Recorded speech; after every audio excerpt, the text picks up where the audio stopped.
Good afternoon and welcome to our second COVID-19 webinar. This time we're going to be talking about employment law issues.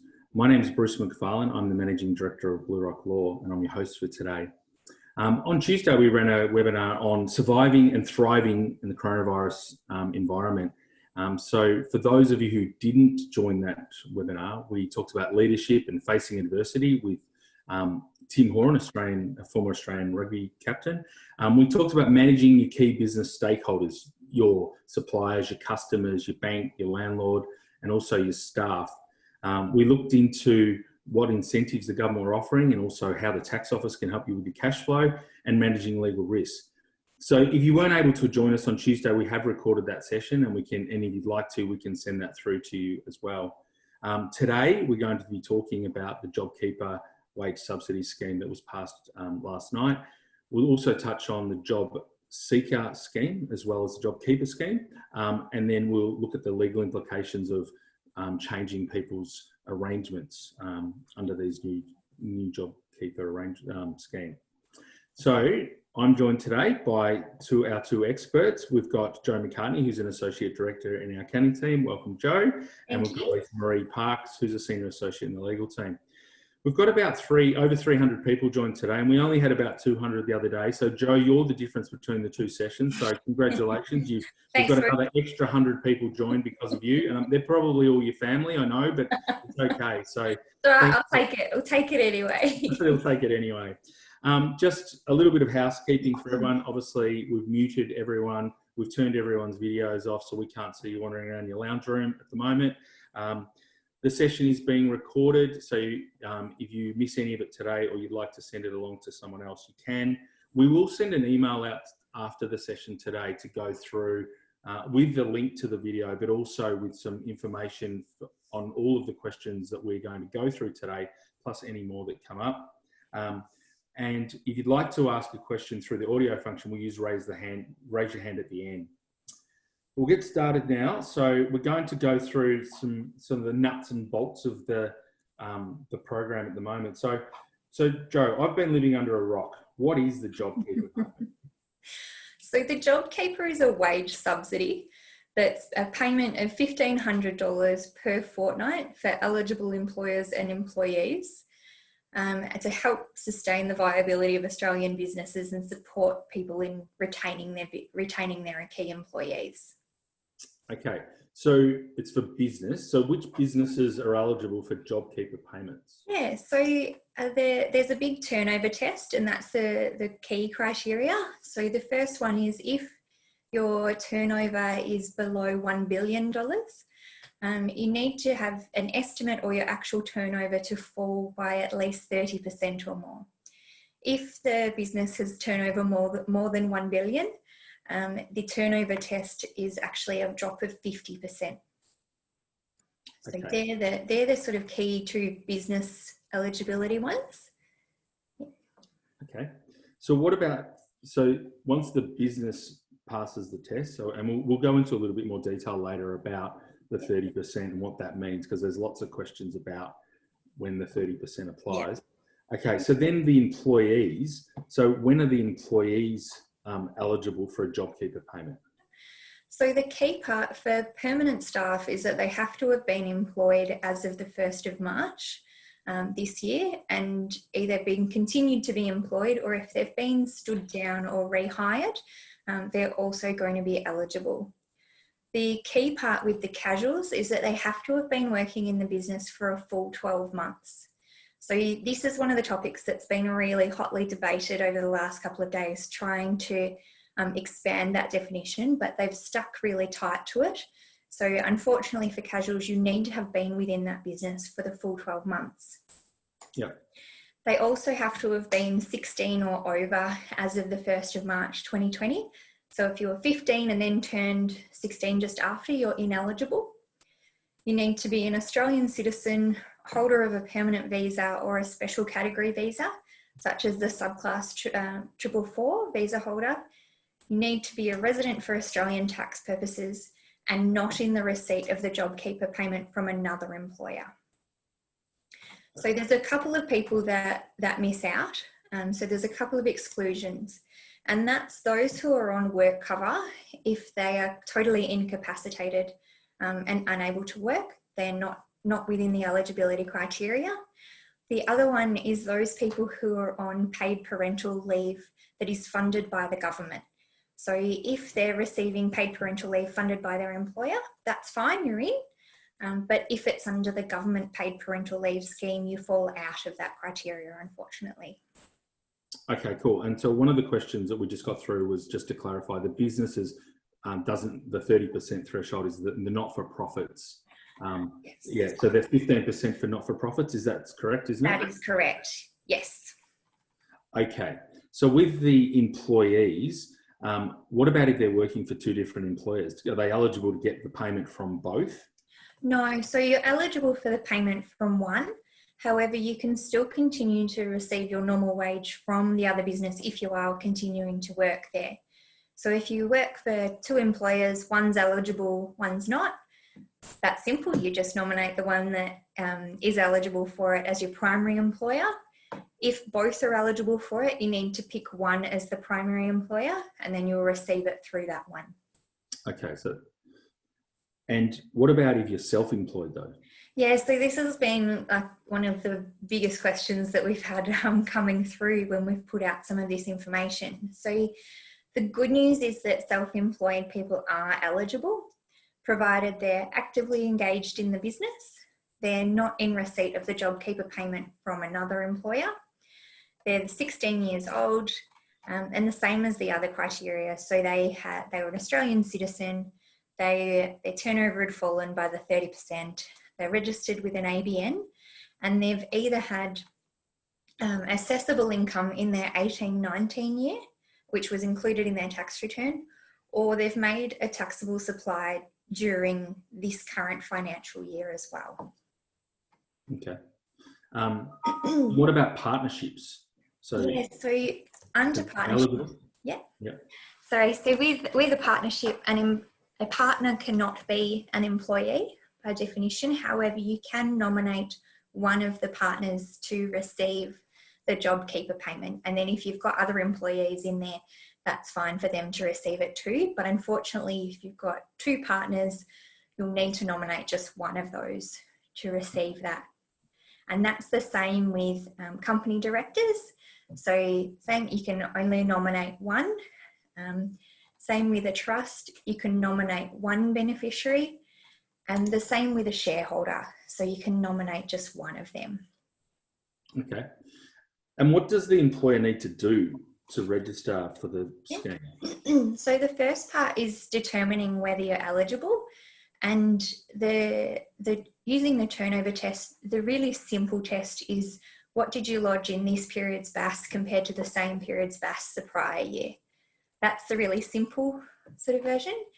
You then need to work out which employees in your workforce are actually eligible, and then you will need to register for the JobKeeper payment through the ATO website and complete a self-declaration. Just note that that function is not yet available. If you go to the JobKeeper information on the ATO website, all you're doing at the moment is registering to receive further information. So actually no one's been able to register yet because it doesn't exist. And then the other key one is that it is a reimbursement. So you need to make sure that all of the eligible employees have been paid during each fortnight, and then you'll be reimbursed at a later period of time. Okay. So just on that, so that you have to pay the employees from now. So for example, your business is not trading at the moment. Yeah.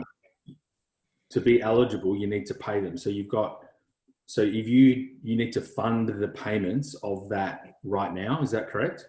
Yes. So the key criteria of being eligible for the reimbursement is that you have made the payment. So one of the questions I had earlier was, can I pay half up front and then get the other half once we've been reimbursed? No, because unfortunately the employee needs to have received the full $1,500 less tax, so it is a taxable payment, in each of the fortnightly periods. Now, the first period ends on this Sunday. So the first fortnight was the 30th of March through to the 12th of April. That payment needs to have been made by then, the full $1,500. The second fortnight runs through to the 26th of April. And then come the first week of May, you will be reimbursed for those 2 fortnights, but then the process starts again. Okay. So I know we dealt with this a little bit at our session on Tuesday with Jamie King, who heads up our finance business. But so if you're talking to your bank at the moment, what sort of conversation, for people that have got no income at all, this will be quite difficult, particularly if you've got a lot of staff. So what sort of things, should you be saying to your bank, and how do you prepare to pay? So it's a lot of money that people are going to be out of pocket, and you're going to keep being out of pocket each month until you receive the final payment in October, which is when the scheme finishes. So you need to be able to fund at least the first 2 fortnights, which, say you've got 30 employees, that's $1,500 a pop. The first payment is $45,000 less tax. The second one, $45,000 less tax. Where do I get this money from? So, we had a chat this morning with Jamie, Steve and Alex from our Blue Rock finance team. And their suggestions were, if you need immediate access to the funds, which a lot of these businesses do, your best bet is to actually contact your existing business banker and request a temporary overdraft or a temporary arrears account. Now, they may be able to act on those relatively quickly, but they're going to be at the default rates, so they're really quite expensive. The second option is to apply for a normal loan facility, which our team are more than happy to help with. That is less expensive, but the time frame around getting loan applications through at the moment is really blowing out. So at the moment, the banks are saying it's at least 4 weeks turnaround on the loan application. And the reason it's blowing out is due to the volume of the applications at the moment, and there's a lot of people under financial distress. So they're complicated applications to get through. Yeah. So that's the time frame, unfortunately, with that. The third option is the $250,000 partially government-backed loan that was announced as part of the relief package. It's good in that you don't have to have as much security, but you still need to meet your serviceability criteria, which at the moment is brutal. So the current structure is those loans are repayable over a 3-year period. You have a 6-month repayment holiday at the start, and then you've got 2.5 years off to repay that loan. If that loan is for the full $250,000 and your interest rate's between 4.5–5%, you then need to be able to service about $9,000 per month for that remaining 2.5 years on top of all of your existing commitments, which at the moment people don't have. People have got zero revenue coming in the door. So it's really brutal. Jo, just on the 2 week, a couple of the questions that are coming through was, what about if people are on monthly pay cycles rather than? Yeah. So if they're on monthly, the ATO will apportion them back over the month, provided that they've received at least $1,500 per fortnight. Yeah. Okay. Yeah.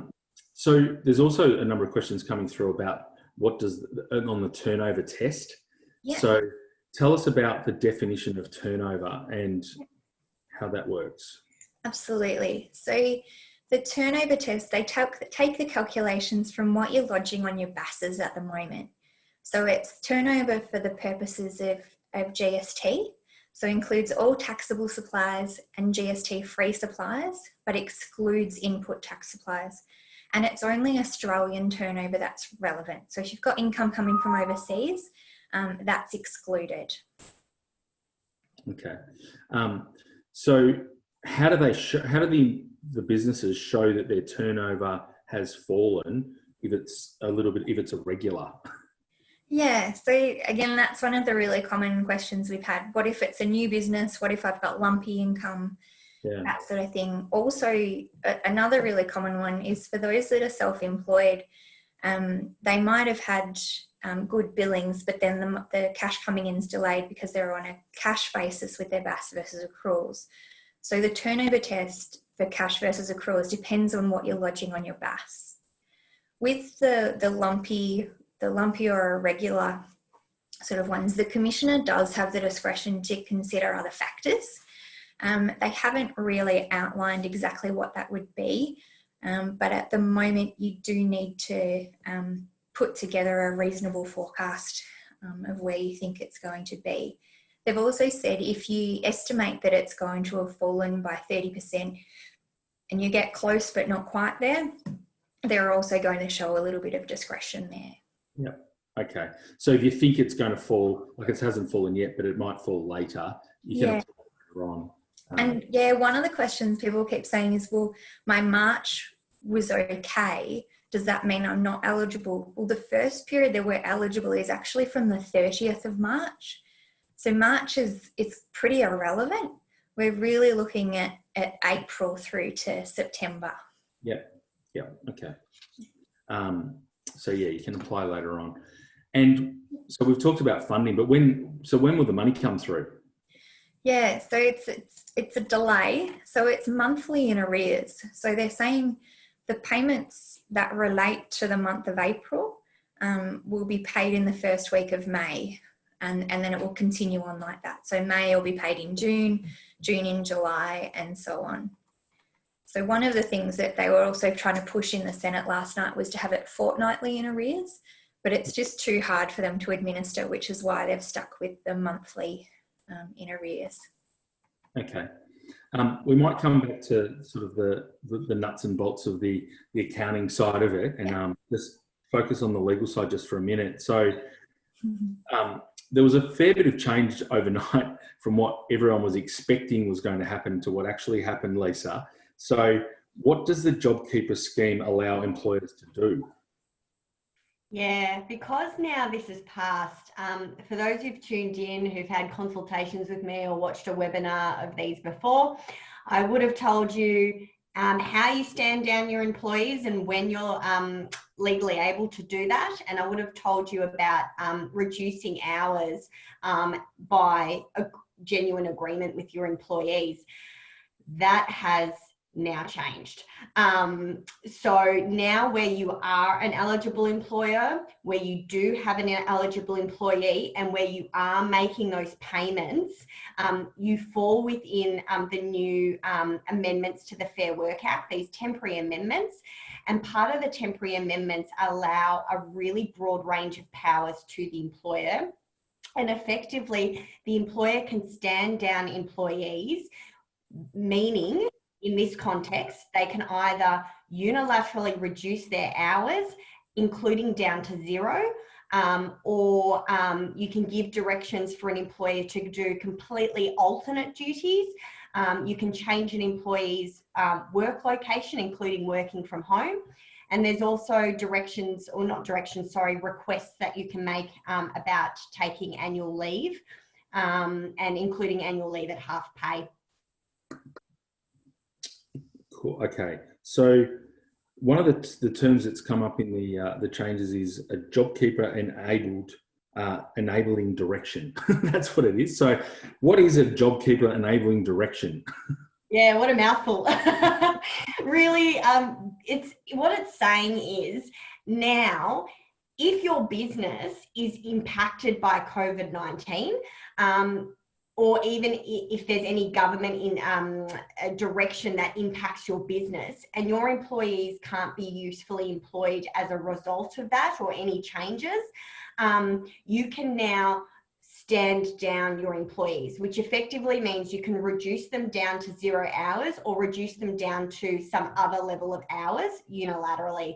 So whereas once I've said to you before, unless you have a government directive that closes your business and you've got just reduced patronage, you can't utilise those stand down rules under the Fair Work Act under section 524. Now, if you're eligible under this scheme, you can. So if you've got a downturn in business and you want to close a store, you can. So Okay. that's one part of that's the stand down directions, but you've also got directions in relation to altering people's working duties. So for example, if you had a person who was working in a cafe, but you've also got a distribution arm of your business and they have the skills necessary to work in that distribution part of your business, they can be asked to move across to that side of your business. And you can also direct people to work from different locations as well. And this is subject to some criteria though. Okay, so a JobKeeper enabling stand down direction, you can implement it at any time. So you may be operating now at a reduced capacity. So, you know, for example, cafes are just doing takeaways, not seated in there. And then you decide, look, this is not viable for me to keep going like this. I can then, you know, I can stand at half of my employees now, even though, because my revenue's dropped by 30%. Yeah. So as long as you meet that eligibility criteria and you're impacted by COVID-19 and you're implementing this stand down safely, effectively, if you're a cafe, to use your example, and you're limited to takeaway, we spoke about obviously in previous webinars of getting consent to vary hours. And obviously the Hospitality and Restaurant Award did some assistance in that regard. Now it's simply you can unilaterally tell your employees these are the hours you're working, including you have no hours to work. Okay, so the employee doesn't actually have to work to get access to the JobKeeper payment. You can tell them to work 0 and they still get access. Correct. Yeah. So if you've stood down your employees so they work no hours, they are still entitled to the $1,500 per fortnight before tax. If you have given a stand down directive to reduce hours, however, if the reduction of hours is equivalent in their pay, so whatever they're earning and the hours they do, if that equates to $1,500 a fortnight, then you still have to pass that on. If they work more hours than that, even on their reduced hours, you're going to have to top up on top of the $1,500 to whatever they would ordinarily be entitled to. Okay, so if they work less than the amount that would equal $1,500, we still have to pay them the $1,500. Correct. Yeah. Okay. Can we ask them to work more hours? So if we've got 3 people, one works a day a week, can we ask the person to work equivalent of say 2 days a week now, because we're going to be paying them $1,500 anyway, rather than reducing other people's hours? Yeah, so you can give directions in relation to how work, like when work is done and what hours work is done under these stand down directions. What we're probably more likely to see is people reducing hours, so people are more evenly spread rather than asking people to increase hours. Yeah, because if you ask them to increase hours, which might be tricky, they might have another job or, you know, be a student. You can't force them to work extra hours, though. No. So No, it's more reducing their ordinary hours, requiring them to work lesser hours or lesser days. Okay, so can you reduce their wage as part of this, or is it just the hours? No, you can't reduce wage. So we've spoken about this. I've given some information about this before. You can reduce wages by genuine consent with the employee. So that's a completely separate issue. But under the JobKeeper legislation, you can't unilaterally reduce pay. So for example, if your employee ordinarily gets $26 per hour, you can reduce their hours, but they still are entitled to that $26 per hour irrespective. Okay, and is that different if they get paid an annual salary rather than by an hourly rate? Yes. So under the laws, there is some direction about this. So if your employee is getting an annual salary and they're covered by an award, for example, under the award, there would either be a method of calculating their base rate of pay, or it would indicate what the minimum base rate of pay is. And so for that, their classification, you're using that base rate of pay, that hourly base rate of pay to calculate. Okay. And if an employee wants to work somewhere else in the time when they're stood down, can they go and get another job? Yes, so essentially they can make a request that they've got secondary employment of their employer, and letting them know that. Obviously the employer needs to consider it, but the acknowledgement that it has occurred and the agreeance of that can't be unreasonably refused. So you should allow your employee to work somewhere else. Obviously, reasonableness will depend on the circumstances, but that's part of the legislation, and ability for them to work in a secondary job. And they won't get access, and the new employer won't get access to the JobKeeper wage subsidy because they weren't employed before the 1st of March. Correct, yeah. Okay. But also they could only receive it from one employer at any one time. Yeah. Okay. What about their leave entitlements? So if they've been stood down, so they're not working, they were previously on a higher salary than the $1,500 a fortnight. Does their leave accrue at the JobKeeper payment amount or at the higher amount? No, so it will accrue, like it's like you forget about the direction ever being given. Their ordinary hours of work, their ordinary days, whatever they've usually accrued leave on, that's what applies. So even if you've reduced their hours to 5 hours, or if you've reduced it to 0, if they were working 38-hour weeks for you before, they're still accruing leave on a 38-hour week. Okay. So what about, so the business has people that they stand down through an direction under the JobKeeper arrangement, but then they still decide that they need to make some redundancies in their business. Can they make someone redundant while they're being stood down under the JobKeeper scheme? Yeah, you can. Obviously, the scheme is designed to try keep as many people employed as possible, but there may be circumstances in which, unfortunately, redundancies are applicable. And in those circumstances, entitlements, which have obviously been accruing to that point in time, are required to be paid out at their ordinary rate before the directive. And also termination pay and redundancy pay is also payable on their ordinary rate as well. Okay, so you got, yeah, so obviously it's not ideal if that's what happens, and it's also going to cost you a little bit of money as an employer. You're going to have to pay all the entitlements out now. You can't defer them.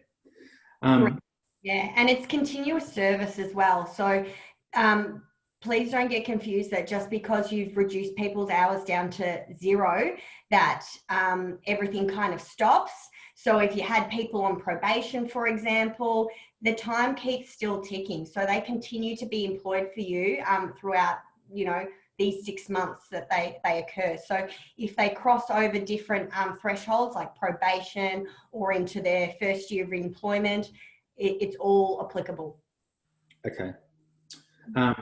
So you mentioned before that under the new arrangements, the employers can direct their employees to work from a different location or to do different duties. So, your example was if, you were in a cafe, you were a barista, but you're now a delivery driver because you're dropping the coffees off to houses.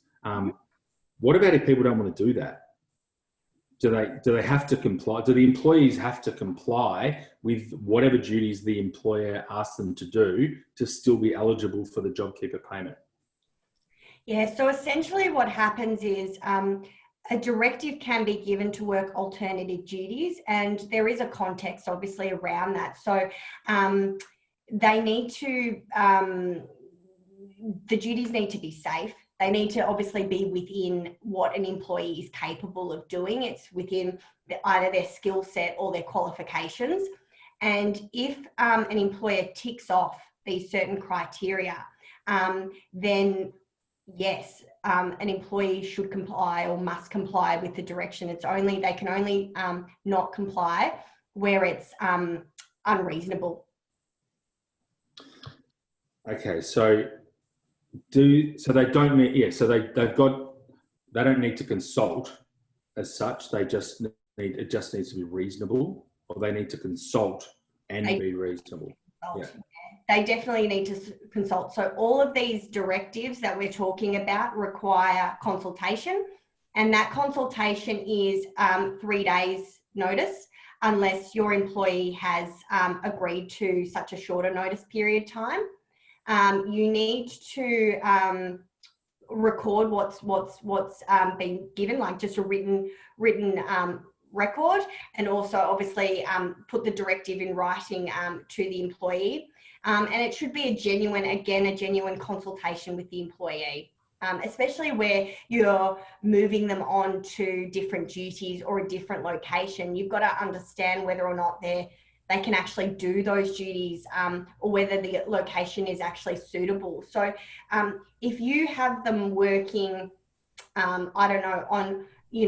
in the city, for example, and the new location that you want them to go to might be out in Tullamarine, it might be reasonable for the employee to say no to that, simply because of the vast change in distance for them. So it's going to depend on their circumstances in that regard.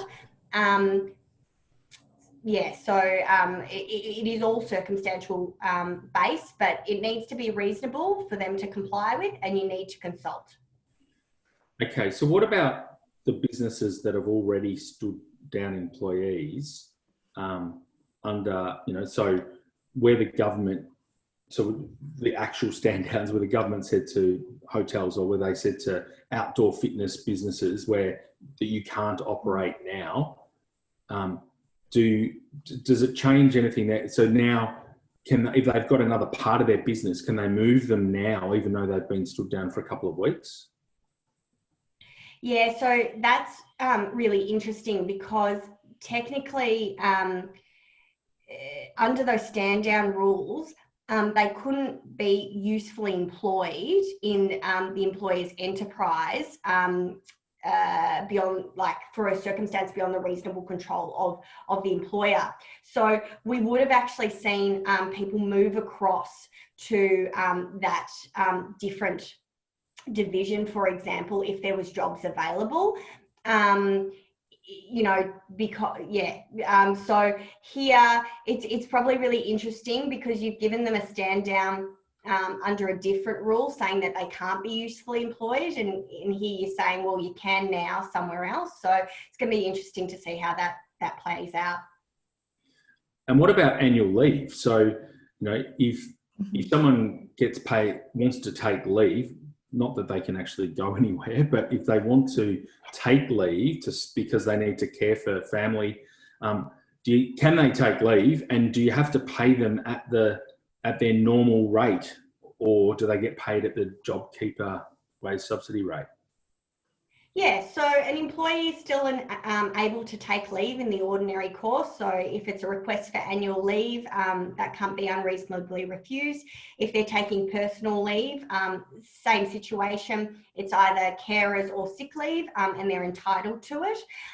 So ordinarily, it would be at their ordinary rate of pay for the ordinary time. You forget about the directive whatsoever. Under these rules, however, you can request people to take annual leave. I know that's a bit separate to your question, but you can actually request people to take annual leave, and you can request they take it up to, like, moving them down to at least 2 weeks. So for people who have 6 weeks leave, for example, or 5 weeks leave, they might have not been eligible, especially, on 5 weeks leave for that excessive leave provision, because you needed to have 8 weeks in order to qualify, and you could only go down to 6 weeks. So that could have been the directive from the employer. This legislation changes that. So it's saying, doesn't matter how much leave you have, we can direct you to take it, so long as we leave you with 2 weeks leave. And again, the employee has to comply with that unless it's unreasonable. The other trick with that, Bruce, is that you can request the employee take the annual leave at half pay for twice as long. So if you're paying people out normal leave at the normal rates, you're paying them at their full rate. Whereas if you do it at half, the $1,500 a fortnight might actually go a decent way to subsidising that. So the employer can request it to be at half pay, but for twice as long. Yeah, that request, however, doesn't, that one's an agreement under these new laws. So yes, you can request and effectively compel annual leave, but you have to have agreement for this leave at half pay. Okay. So what about if you're actually on unpaid leave on the 1st of March? So you're still employed, but you're on leave for whatever reason. Yes. Sorry, Lacey. Yeah, so no problem. So it's going to depend. Was it like, if there's an end date to that leave, you come off that leave, or you can come off that leave by discussion with the employer. So it's going to depend on the end date of your leave. But definitely, if there's people on unpaid leave, have a discussion with your employer if you want to come back, because what these laws enable them to do is bring you back and effectively stand you down or reduce your hours and have you working a little bit, or have you working in another role, and you'll be eligible for that $1,500. And whether or not that gets topped up depends on how much work you do. Okay, and so the JobKeeper allowance can be used to pay the leave as well. So you still, if the employer is eligible, it doesn't matter if they're actually working or not. So if they're on leave, we can still use the $1,500 a fortnight for that. Correct. If you're on paid leave, you can apply it to the leave. Yes. Okay. There's been quite a few questions. I'm trying to keep track of them, but probably going to go back. I think we're over 100. I'll just go back to one of the, I think, Jo, for the criteria, there's been a number of questions around the 30%. And when does the 30% apply? Is it just month to month? Is it for the quarter, for the 3 months? You know, what about if my business is less than 12 months old? So maybe we'll just go back and talk about the 30% again. Yeah, for sure. So as I said, the really simple test is whatever you're lodging your BASs on. So if you lodge monthly, you compare monthly. If you lodge quarterly, you compare quarterly. And so you can, that's sort of like the standard one, that you might fit into that, you might not. If you don't, then you can be looking at it monthly. And that works as well. And for the new businesses, that sort of approach probably won't work, and especially if you've got lumpy income and that sort of thing. So it would be putting together your case, saying, look, this is my plan. This is where I'd done my forecast until this is where we're expecting to fall. This is what the impact has been. So either like with builders, for example, a lot of them are losing their pipeline of work. So that's where the impact is coming from. For a retail store, we don't have the foot traffic. So it's telling that story and just explaining what the impact has been, why, and then putting some figures together around it, which is something that we could help with. And then the commissioner has discretion to look at that. Yeah. Okay. And I guess the thing is they're going to be inundated. So people can't even actually apply today. They've just registered their interest.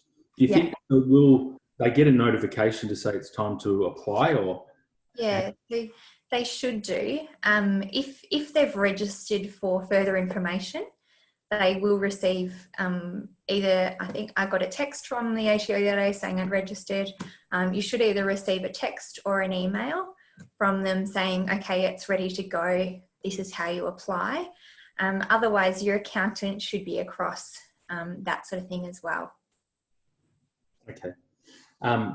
So I think we've covered off on a lot of the leave arrangements. So what about the tax implications of it?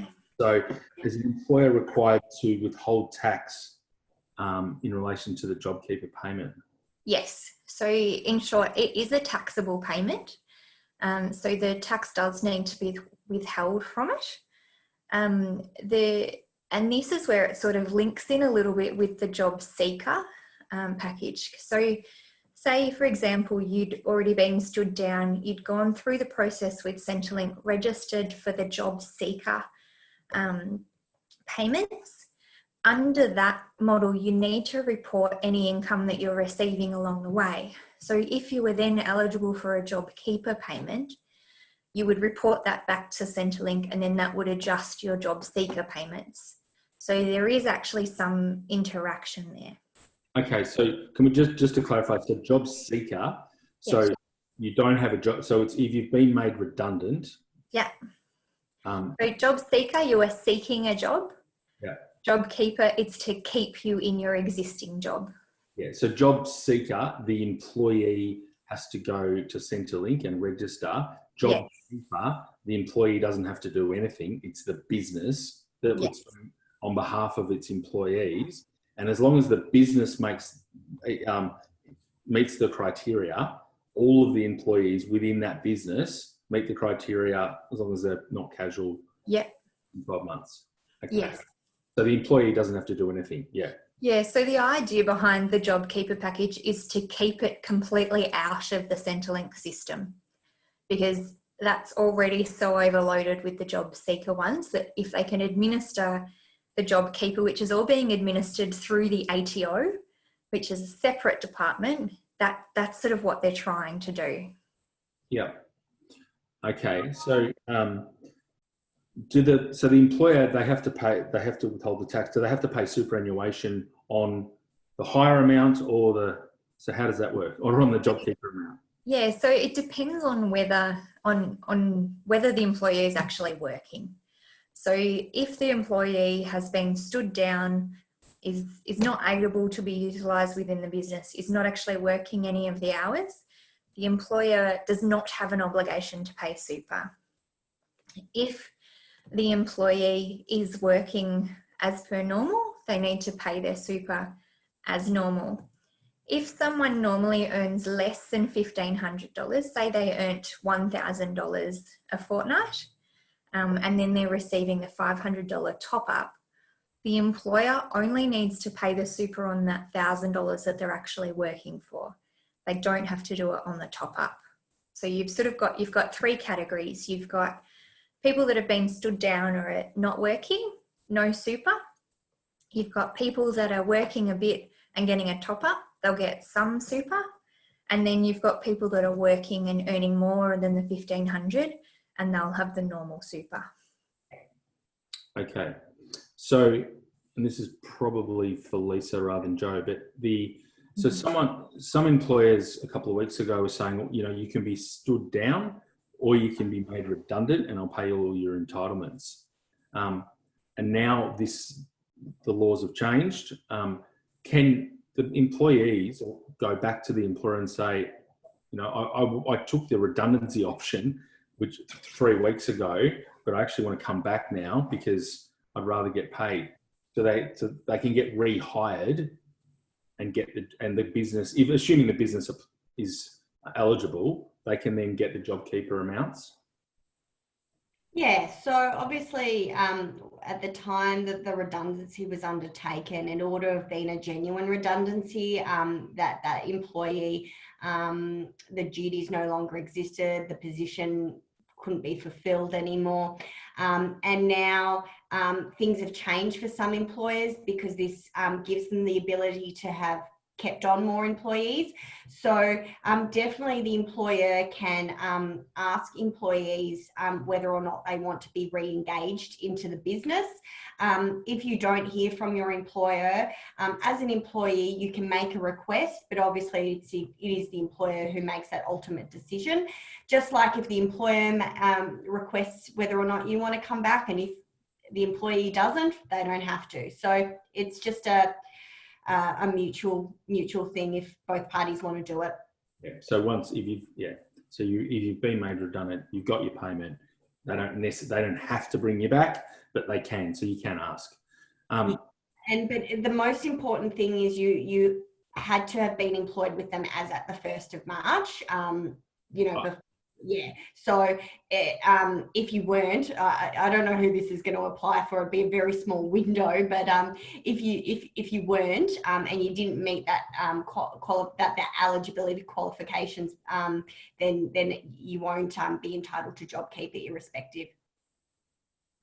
There's a number of questions about casuals, which obviously in the hospitality industry and what the opposition were talking about. There's a lot of these people in this category. So casuals that were, how many hours, is there a number of hours they needed to work, Jo, or is it if they, for example, my daughter was working in a cafe, she stopped for a couple of months while she did her Year 12 exams, she came back and worked for a while, then she stopped again, but she's been in the job for over 12 months. Will it apply to people like that?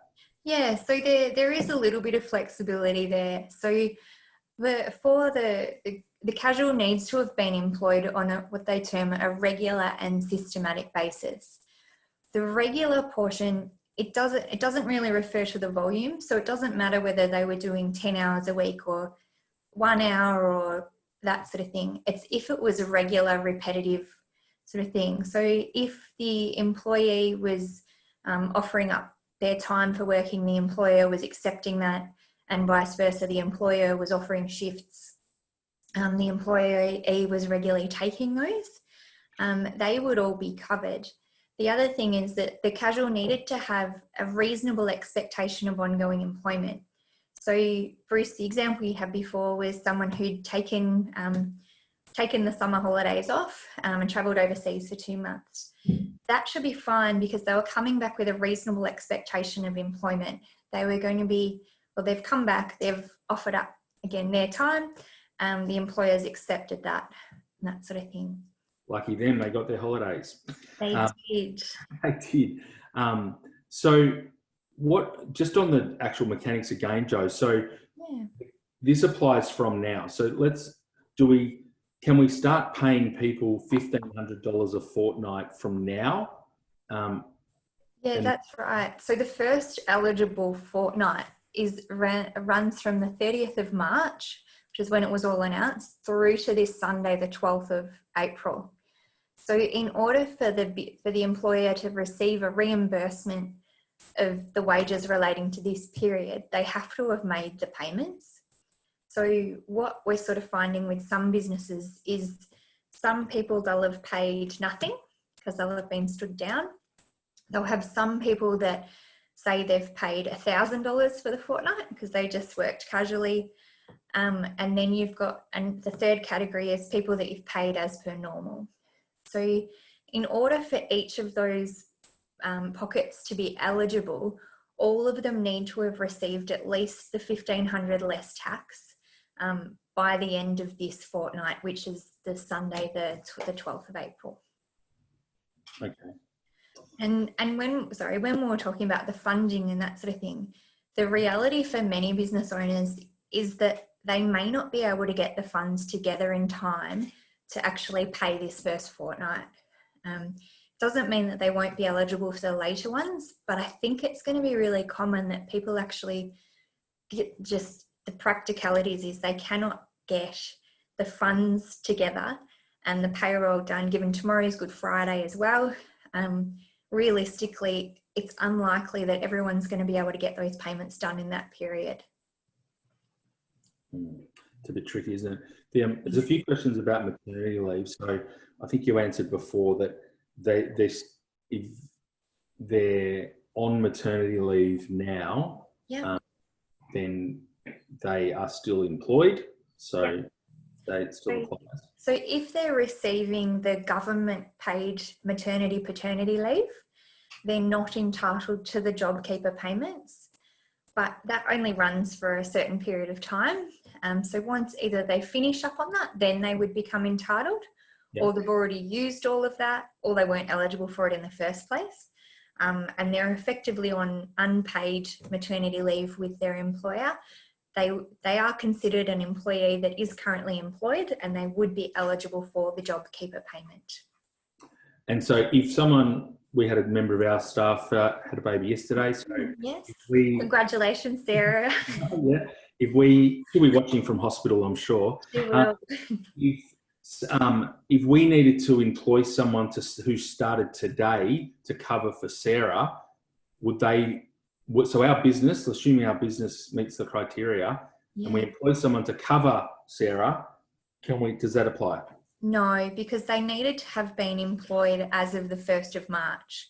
So it's a really strict cut-off there. So a couple of days after, you're out. Okay, still on the same theme, a casual who had a baby. So they were expecting to come back after a period of time. There was a reasonable expectation that they would have a job when they came back, but they're casual. They were employed prior to 12 months ago. That one I'm not sure on, and I might have to come back to you on. I'm scrolling through these questions. I don't really want to take a punt on it and then have it be wrong and people have relied on it. So I'd much rather that we'll put the answer in some of our future communications. Yeah. Another question we have. So I'm a sole trader. I've lost my income in the last month. Am I able to access my super and receive a JobKeeper payment at the same time? Yeah, so they're two separate parts of the relief package. So if you're self-employed and your income has reduced by that 30%, they would then be entitled to apply for the JobKeeper and likely receive that. The superannuation withdrawals, the way that works is if your employment has reduced by 20% or more, and that's also, if you're employed, if you're a sole trader, if it's reduced by 20% or more, you are entitled to withdraw $10,000 from your super up to the 30th of June this year, and an additional $10,000 after 1 July. It comes out of your super as a tax-free payment. So for those that are really struggling and have got some money put away in super, it is a good option to sort of help out with cash flow in the short term. Okay. Another question we've got here is that a staff member resigned. They were employed before the 1st of March, but they resigned. Their new employer has said, we don't want you to start now because they're not going to be able to get the JobKeeper amount, $1,500 a fortnight for that person. So can we assist them whilst they're waiting for their new job to start? So again, if they were employed as of the 1st of March, you are able to rehire people.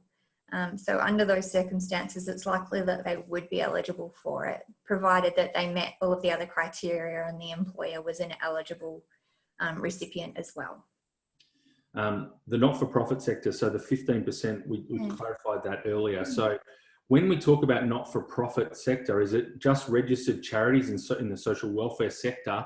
Or what about industry bodies that or businesses that are also not-for-profits? Let's see. All right, I'm going to have to refer back to the notes on this one. We might do that. We've only got a few minutes left. So what we might do is, these questions... That in the communications, we've just topped over 150 questions via the chat and the Q&A. So what we're going to do, if anyone wants to raise their hand now, we're happy to take questions on through, but I'm just scrolling through some of the fantastic questions we've got here. And we will go back to everyone and answer the questions separately, possibly not this afternoon because there are so many. Lisa's probably needs to, after reading all of the legislation last night, may need a nap this afternoon, and Jo. So another question about company. Here we go. Christine, your mic is not on. Jane, can you? Here we go. You got me now? We have. Yep. Just wanted to clarify what super's paid on. Yes. If I believe most of our workers we're all still working, but just odd hours. So if we work less than the value of the 1,500, so sorry, if the hours we work at our normal rate are worth less than the 1,500, yes, there's no super paid, is that correct? You just pay the super on the hours that were actually worked. You don't need to pay it on the top up effectively. Right, so say I worked 3 hours and $30 an hour, so I've earned $90, but I've been paid 1,500. Do I get super on $90 worth? It would actually fall back to whether you had hours that you'd worked for more than the $450 within the month. So there's sort of the two tests. So if you... Oh, yes, the $450 in a month, yeah. Yeah, so say it was $200 a week that you were actually working and being paid for, you would need to pay the super on that $200 a week, but not on the top up to the $750 a week. Right, so you just super on the actual hours you work. Yes. Regardless of what your actual pay is. Yeah, the only exception with that is if you do have someone that's on leave, on like annual leave, sick leave, that sort of thing, super would be payable on those amounts. On those amounts, yep. Yeah. Okay, thank you. No problem. There are a number of questions around the guidance on, just demonstrating the reduced revenue and whether or not it actually, what about if it's nothing to do with COVID-19, you just had a few staff leave? Does it matter because your industry is not one that's necessarily affected? I don't think it matters.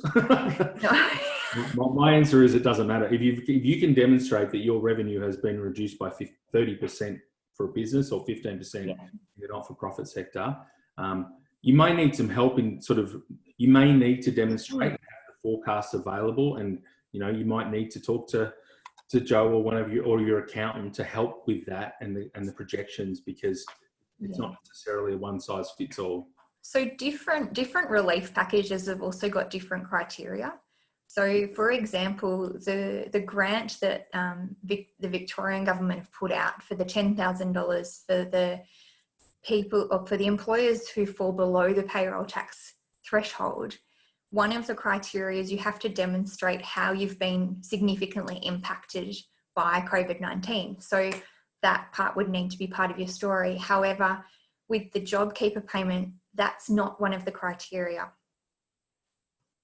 Yeah, okay. So just, if we've got someone who earns less than $1,500 a week, we qualify, we need to pay them $1,500 a fortnight starting from now, even though we previously only paid them $1,000 a fortnight.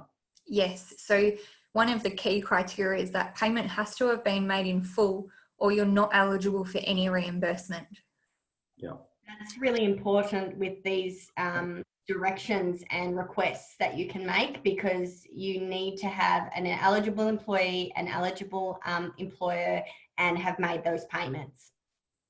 So if you haven't, say you've already done your pay run for the last fortnight, you've paid someone $1,000, if you don't make that top up payment by the $500 for this fortnight, you don't have access to any of these stand down provisions that Lisa has been running through. So it's really important that if you want to rely on them, you're unfortunately going to have to work out some way to fund this and get those payments through to your staff pronto. Okay, I'm going to have to cut the questions off now. So thank you very much to Lisa and Jo for your amazing advice over the last hour, and also for the amount of work that you've done in the last 24 hours to get the very comprehensive guide that will be sent around to everyone. I think we're 16 or 17 pages. So you've got 4 days over Easter now. You're not allowed to leave your house, so you've got plenty of time to read this.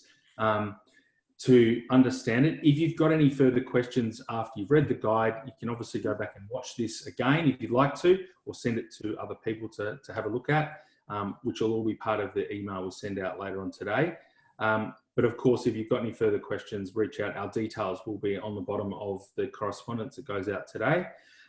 Thank you very much for everyone for joining today. We did over 300 people that were registered, and it was a great response. Good luck with managing all of the crazy times, and particularly looking after your staff and ensuring that they're still able to be employed under this arrangement. And good luck running your business, and stay safe with your family over this Easter break. Thank you. Thank you. Thanks.